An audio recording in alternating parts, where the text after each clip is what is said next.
Imagine a world where freedom doesn't require chains. A world where pleasure itself becomes your prison. This isn't science fiction. It's our reality today. We live in an age where we have more access to comfort, convenience, and speed than ever before. But as Aldous Huxley and Neil Postman warned us decades ago, a society trapped by oppression is one thing. But a society trapped by endless entertainment, instant gratification, and consumerism is quite another. Because while the one may shackle the body, the other shackles the mind.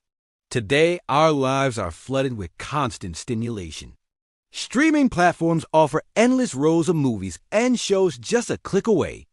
Social media feeds our brains with bite-sized dopamine hits. Online shopping tempts us with instant gratification. Endless scrolling keeps us locked in a digital world. Huxley called it a world that ends with a bang, not a whimper. And Postman argued in Amusing Ourselves to Death that society would not be ruined by censorship, but by distraction.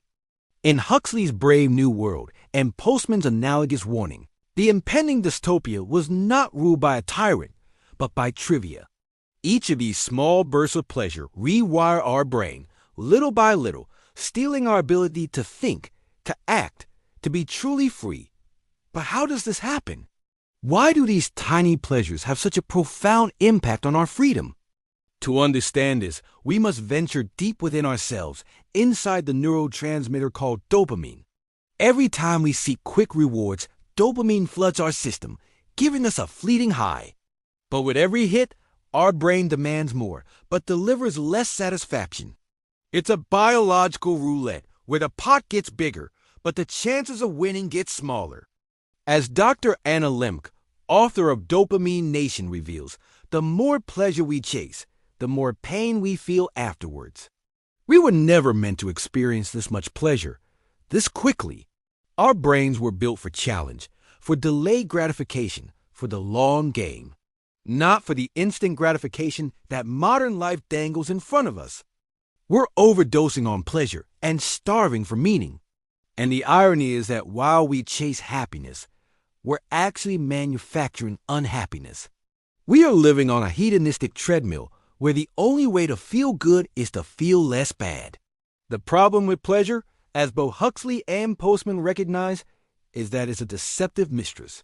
It promises joy, but delivers fleeting moments of calm. It offers escape, but leaves us trapped. It seduces us into complacency, making us passive consumers rather than active participants in our own lives. In his book, Amusing Ourselves to Death, Postman uses the Greek myth of the sirens to illustrate this. Just as Odysseus had to resist the sirens' call to save himself from their enchanting trap, so too must we resist the allure of endless distractions.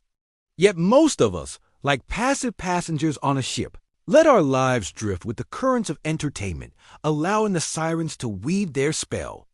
Herbert Marcuse, the philosopher, described the one-dimensional man, a citizen of the future, a future that's arrived today, who is molded by a culture that rewards compliance, that encourages us to be good little consumers, to turn the television over and over, to buy more, to consume more.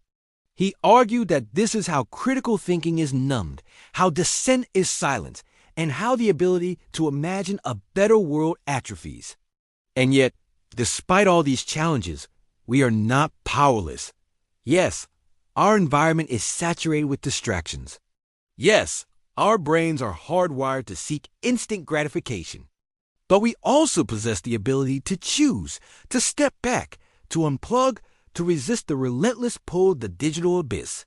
It's not easy, but nothing worthwhile ever is. It demands awareness, discipline, and above all, courage.